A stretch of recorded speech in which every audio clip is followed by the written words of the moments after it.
जय श्री कृष्ण, राधे कृष्ण। ओम नमो भगवते वासुदेवाय। पूर्व श्लोक में भगवान ने संपूर्ण प्राणियों की स्थिति अपने में बताई, पर उनके महासर्ग और महाप्रलय का वर्णन करना बाकी रह गया था। अतः उसका वर्णन आगे के दो श्लोक में करते हैं। संपूर्ण प्राणी मेरे ही अंश है और सदा मेरे में ही स्थित रहने वाले हैं, परंतु वे प्रकृति और प्रकृति के कार्य, शरीर आदि के साथ तदात्म्य में मेरेपन का संबंध करके जो कुछ भी कर्म करते हैं, उन कर्मों तथा उनके फलों के साथ उनका संबंध जुड़ता जाता है, जिससे वे बार बार जन्मते मरते रहते हैं। जब महाप्रलय का समय आता है, इसमें ब्रह्मा जी 100 वर्ष की आयु पूरी होने पर लीन हो जाते हैं। उस समय प्रकृति के परवश हुए वे संपूर्ण प्राणी प्रकृति जन्य संबंध को लेकर अर्थात अपने अपने कर्मों को लेकर मेरी प्रकृति में लीन हो जाते हैं। महासर्ग के समय प्राणियों का जो स्वभाव होता है, उसी स्वभाव को लेकर वे महाप्रलय में लीन होते हैं। महाप्रलय के समय अपने अपने कर्मों को लेकर प्रकृति में लीन हुए प्राणियों के कर्म जब परिपक्व होकर फल देने के लिए उन्मुख हो जाते हैं, तब प्रभु के मन में ऐसा संकल्प हो जाता है, बहुश्याम प्रजा ये, ऐसा संकल्प हो जाता है। यही महासर्ग का आरंभ है। इसी को 8वें अध्याय के 3रे श्लोक में कहा गया है। अर्थात संपूर्ण प्राणियों का जो गुनापन है, उसको प्रकट करने के लिए भगवान का जो संकल्प है, यही विसर्ग त्याग है और यही आदि कर्म है। 14वें अध्याय में इसी को गर्भ तथा ध्यम कहा गया है और अहम बीज प्रद पिता कहा गया है। तात्पर्य यह हुआ कि कल्पों के आदि में अर्थात महासर्ग के आदि में ब्रह्मा जी के प्रकट होने पर वे पुनः प्रकृति में लीन हुए, प्रकृति के परवश हुए उन जीवों का उनके कर्मों के अनुसार उन योनियों शरीरों के साथ विशेष संबंध करा देता। ये मेरा उनको रचना है। इसी को भगवान ने 4थे अध्याय के 13वें श्लोक में कहा है। अर्थात मेरे द्वारा गुणों और कर्मों के विभाग पूर्वक चारों वर्णों की रचना की गई है। ब्रह्मा जी के एक दिन का नाम कल्प है, जो मानवीय 1000 चतुर्युगी का होता है। इतने ही समय की ब्रह्मा जी की एक रात होती है। इस हिसाब से ब्रह्मा जी की आयु 100 वर्ष की होती है। ब्रह्मा जी की आयु समाप्त होने पर जब ब्रह्मा जी लीन हो जाते हैं, उस महाप्रलय को यहाँ कल्पक्षय पद से कहा गया है। जब ब्रह्मा जी पुनः प्रकट होते हैं, उस महासर्ग को यहाँ कल्पादो पद से कहा गया है। यह सर्वभूतानि प्रकृति यंती, महाप्रलय में तो जीव स्वयं प्रकृति को प्राप्त होते हैं और महासर्ग के आदि में मैं उनकी रचना करता हूँ। ये 2 प्रकार की क्रियाएं देने का तात्पर्य है कि क्रियाशील होने से प्रकृति स्वयं लय की तरफ जाती है, अर्थात क्रिया करते करते थकावट होती है तो प्रकृति का परमात्मा में लय होता है। इसी प्रकृति के साथ संबंध रखने से महाप्रलय के समय प्राणी भी स्वयं प्रकृति में लीन हो जाते हैं और प्रकृति परमात्मा में लीन हो जाती है।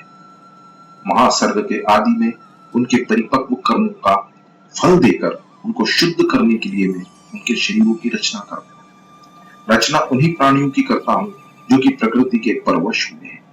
जैसे मकान का निर्माण तो किया जाता है, पर वो धीरे धीरे स्वतः गिर जाता है। इसे सृष्टि की रचना तो भगवान करते हैं, पर प्रलय स्वतः होता है।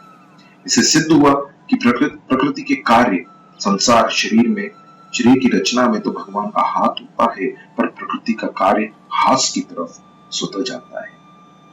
जैसे ही भगवान का अंश होने के कारण जीव स्वतः भगवान की तरफ उत्थान की तरफ जाता है, परंतु जब वह कामना ममता आसक्ति करके स्वतः पतन की तरफ जाने वाले नाशवान शरीर संसार के साथ अपना संबंध मान लेता है, तब वो पतन की तरफ चला जाता है। इसलिए मनुष्य को अपने विवेक को महत्व देकर तत्परता से अपना उत्थान करना चाहिए, अर्थात कामना ममता आसक्ति का त्याग करके केवल भगवान के ही सम्मुख हो जाना चाहिए। विशिष्ट भाव यह है कि सृष्टि में 3 बातें मुख्य हैं, उत्पत्ति, स्थिति और प्रलय।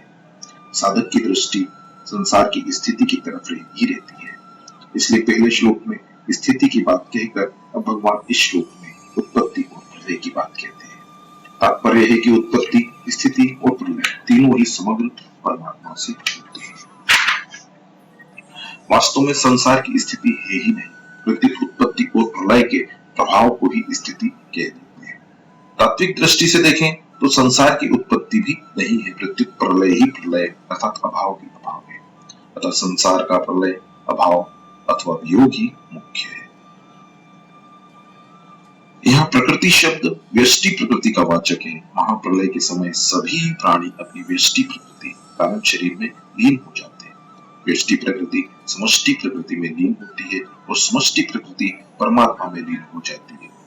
परंतु जब महासर्ग का समय आता है तब जीवों के कर्म फल देने के लिए उन्मुख हो जाते हैं। उस उन्मुखता के कारण भगवान में यह संकल्प होता है जिसमें समष्टि प्रकृति में शोक हलचल पैदा हो जाती है। जैसे दही को भिगोया जाए तो उसमें मक्खन और छाछ ये दो चीजें पैदा हो जाती है। मक्खन तो ऊपर आ जाता है और छाछ नीचे रह जाती है।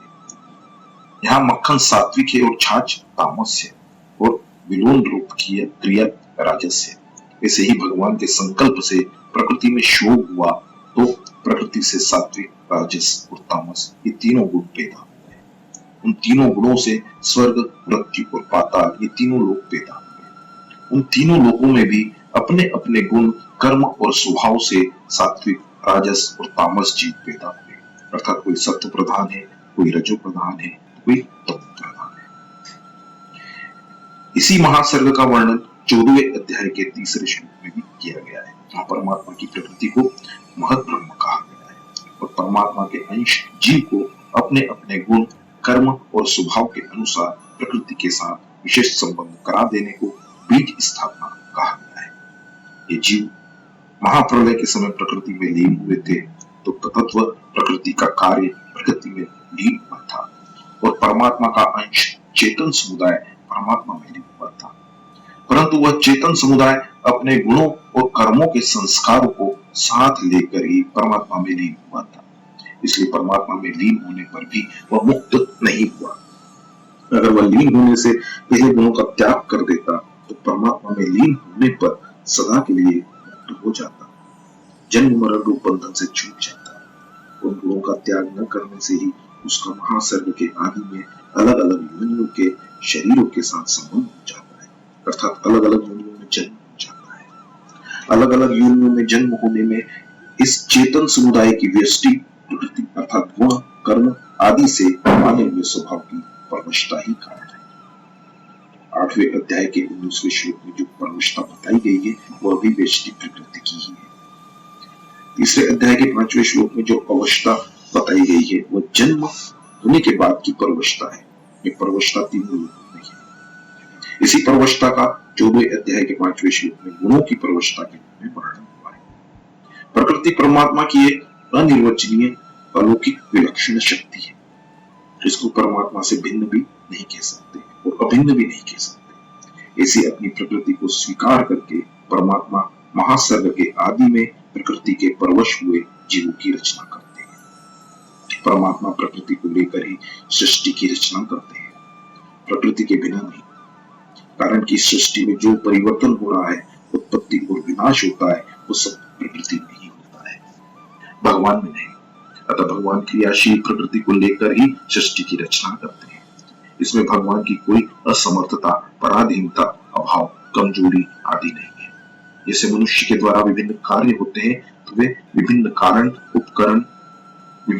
उपकरण इंद्रियों और वृत्तियों से होते हैं, पर यह मनुष्य की कमजोरी नहीं है, प्रत्युत यह उसका इन करण उपकरण आदि पर आधिपत्य है जिससे वह इनके द्वारा कर्म करा लेता है।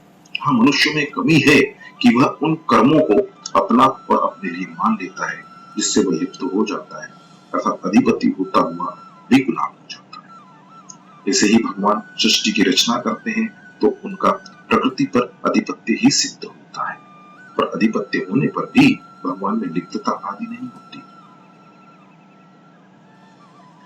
भगवान जिन जीवों की रचना करते हैं वे विविध अनेक प्रकार के कर्मों वाले ही होते हैं, इसलिए भगवान उनकी विविध प्रकार से रचना करते हैं, अर्थात स्थावर, जंगम, स्थूल, सूक्ष्म आदि भौतिक शरीरों में भी कई पृथ्वी प्रधान, कई तेज प्रधान, कई वायु प्रधान आदि अनेक प्रकार के शरीर होते हैं। उन सबकी भगवान रचना करते हैं। यहाँ यह बात समझने की है कि भगवान उन्हीं जीवों की रचना करते हैं जो व्यष्टि प्रकृति के साथ मैं और मेरा करके प्रकृति के वश में हो गए हैं। व्यष्टि प्रकृति के परवश होने से ही जीव समष्टि प्रकृति के परवश होता है। प्रकृति के परवश न होने से महासर्ग का जन्म नहीं होता।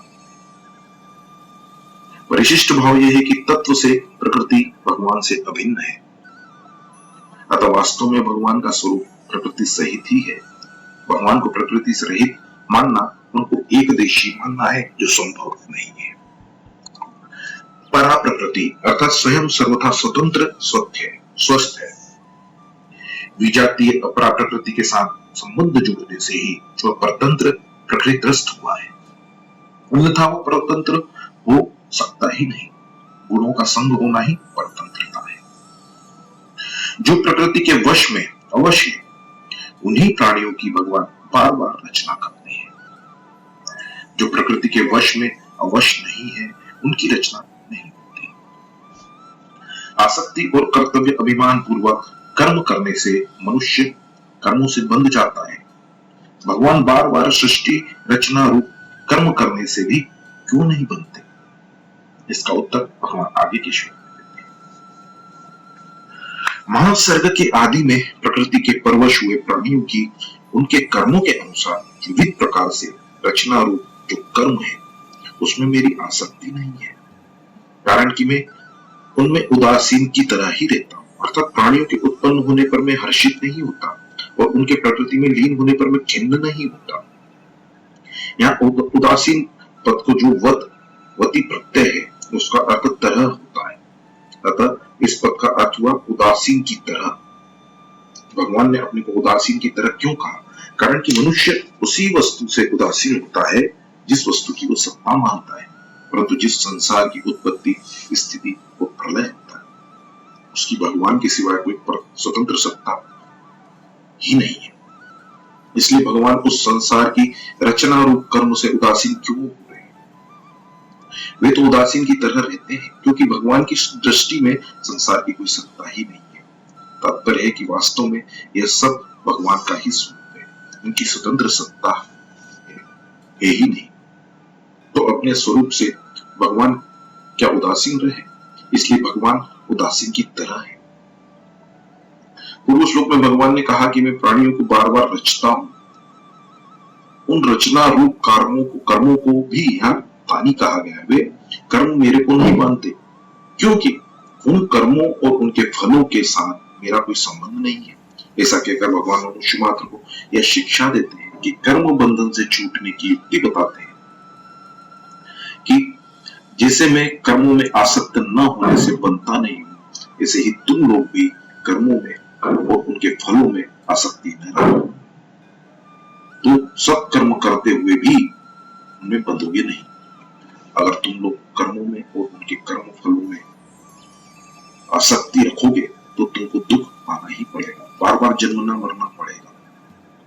कारण कि कर्मों का आरंभ और अंत होता है तथा फल भी उत्पन्न होकर नष्ट हो जाते हैं, पर कर्म फल की इच्छा के कारण मनुष्य बंध जाता है। ये कितने आश्चर्य की बात है कि कर्म और उसका फल तो नहीं रहता, पर फल इच्छा के कारण बंधन रह जाता है। ऐसे ही वस्तु नहीं रहती, पर वस्तु का संबंध बंधन रह जाता है। संबंधी नहीं रहता और उसका संबंध रह जाता है। मूर्खता की बलिहारी है। परिशिष्ट भाव यह है कि कर्मों से मनुष्य बंधता है। इस सांसारिक दृष्टि से ही भगवान कहते हैं कि मैं कर्मों से नहीं बंधता, क्योंकि मेरे में न कर्म आसक्ति है, न फल आसक्ति है, न कर्तव्य है। परंतु तात्विक दृष्टि से देखें तो कर्मों की स्वतंत्र सत्ता है ही नहीं। सृष्टि रचना रूप कर्म भगवान का ही स्वरूप है। तात्पर्य है कि सृष्टि की उत्पत्ति स्थिति व प्रलय आदि जो कुछ हो रहा है वह सब कुछ भगवान के द्वारा ही हो रहा है तथा भगवान का ही स्वरूप है। उत्पन्न करने वाला तथा उत्पन्न होने वाला, पालन करने वाला तथा पालित होने वाला, नाश करने वाला तथा नष्ट होने वाला, ये सब एक ही समग्र भगवान के अंश है, अंग स्वरूप है। सब कुछ भगवान का ही है, दूसरा कोई है ही नहीं। फिर भगवान किसके उदासीन? इसलिए भगवान ने अपने को उदासीन की तरह कहा है। जय श्री कृष्ण, राधे कृष्ण।